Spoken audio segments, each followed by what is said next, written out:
여러분 안녕하십니까? 고속도로 달리다가 휴게소 들어가야 될 때 미리 들어가야 되죠. 그런데 깜빡 잊고 갔다가 여보 여기 대각선으로 확 들어가다가 사고로 이어지는 경우가 제법 있습니다. 영상 보시겠습니다.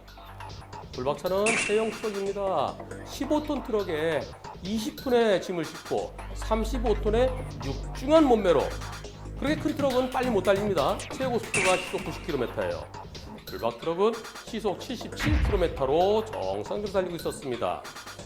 그런데요, 뒤에서 검은 차가 1차로 들어. 아이고. 와, 승용차 운전자 괜찮았나요? 사망하지 않았나요? 다행히 그렇게 크게 다치지는 않았답니다. 승용차 들어오고 불박차 브레이크 잡고 그러면서 승용차 튕겨진 거예요. 만약에 불박차 운전자가 반응이 늦었으면 그대로 끼고 앞으로 밀고서 그냥 가면 어떻게 되겠습니까? 35톤 무거운 그 트럭에 밑이 깔립니다. 깔린 채 지지 하면은 형체도 없어집니다. 마치 성냥갑 구겨지듯이 사망할 뻔했어요. 그런데 저를 살려주셔서 대단히 고맙습니다라고 해야 되는데, 그런데 승용차 측에서 하는 소리가 이번 사고는 트럭도 좀 잘못이 있네요. 제가 대각선으로 들어오는 거 봤으면 미리 조심했어야죠. 이번 사고 90대 10입니다. 불박 트럭도 10% 잘못이 있습니다. 라고 주장을 합니다. 이번 사고 과실비는 정말 불박차에게도 10%가 잘못이 있는 걸까요? 이번 사고 과실비는 과연 몇 대 몇일까요?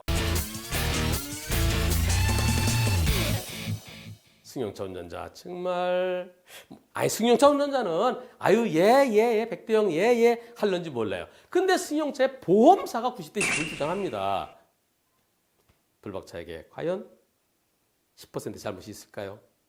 불박차에게 10% 잘못이 있다는 것은 100명의 운전자가 똑같은 상황에서 10명은 피할 수 있어야 됩니다. 승용차 쪽에서는 승용차가 들어올 때 1차로에서 2차로 들어올 때 흰색 차랑 부딪힐 뻔했잖아요. 흰색 차가 3차로에서 피해서 갔잖아요. 그걸 보고 미리 조심했어야지. 눈 뒀다 뭐해요? 이만큼 봐야 되는 거 아닙니까? 라고 주장하는데요. 그때 거리가 몇 메타나 될까요? 불박 트럭에서 바라볼 때 왼쪽으로 한 25m 될까요? 30m 될까요? 1, 2, 3, 4차로. 5번 차로는 휴게소로 들어가는 길이고요. 4차로를 달리고 있는 대형 트럭 운전자가 1차로, 2차로 들어오려고 하는 그 승용차가 눈에 들어왔을까요? 큰 트럭은요, 높이 나는 새가 멀리 보죠. 조나단 스위프트의 갈매기의 꿈에 아주 멋진 대사가 있지 않습니까? 트럭은 운전석이 높습니다. 2m가 넘습니다. 승용차 지붕 위에 있습니다.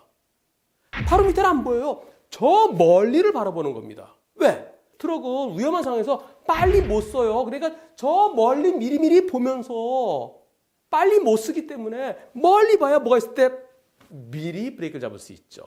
요 가까이는 이미 내 눈에서 스캐닝이 된 겁니다. 안전해.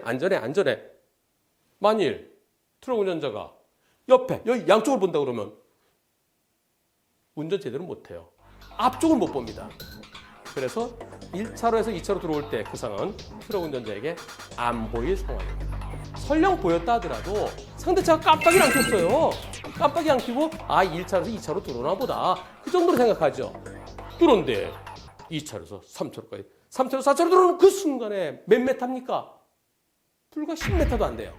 도저히 피할 수 없는 상황에서 불박차 운전자가 즉각적으로 브레이크를 잡았기 때문에 그래서 승용차 운전자가 살았죠.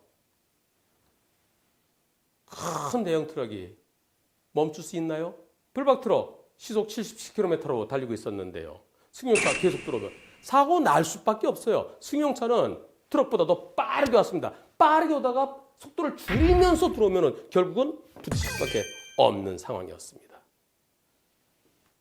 이번 사고는 서로 운이 좋았어요.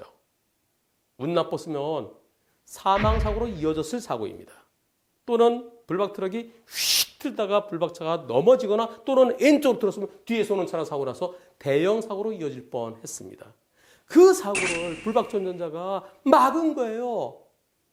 만약에 대형 사고로 이어졌으면 승용차 보험사에서는 돈이 매달 수십억 나갈 수도 있었어요. 그거를 승용차 조금 망가지고 블박차 조금 망가진 그 정도로 막았습니다. 그런데 블박차에게 10% 잘못이 있다고 그러면 블박차 운전자는 어떡하란 말이에요. 내 차 고치느라 일도 못 해갖고 화가 나 죽겠는데. 과연 여러분들이 블박차 운전자였다면 저 상황에서 피할 수 있을까요? 대형 화물차가 아니라 승용차였더라도 못 피할 겁니다. 깜빡이도 켜지 않고 저렇게 대가속으로 달려드는 불나방처럼 달려드는 차를 어떻게 피하겠습니까? 이번 사고는 볼 것도 없이 100대 0이라는 점에 대해서 여러분 모두 동의하시죠? 오직 승용차 보험사 직원만 동의를 안 할 겁니다. 그런데 이번 사고에 있어서 100대 0보다 더 중요한 내용이 있습니다. 승용차가 쭉 갔으면 어떻게 됐을까요? 백색 안전지대 앞에 플라스틱 탄력봉이 있죠.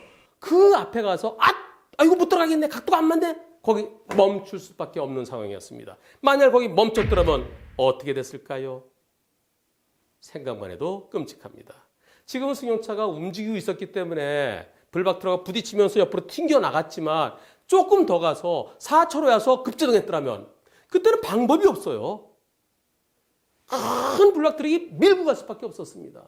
대형 사고로 이어질 뻔했죠.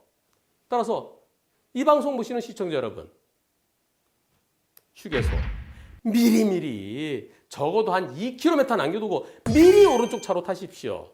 이런 사고 지출내에서도 일어날 수 있어요. 내가 어디로 나가야 되지? 고속도로 바뀌었네? 잘 모르면 미리 오른쪽 타세요. 미리. 좀 더 갈까? 아니야, 좀 더 가도 돼. 그러다가 지금 같은 사고 자주 일어날 수 있습니다. 내 생명은 하나입니다. 하나뿐인 내 생명, 내 스스로 지키십시오.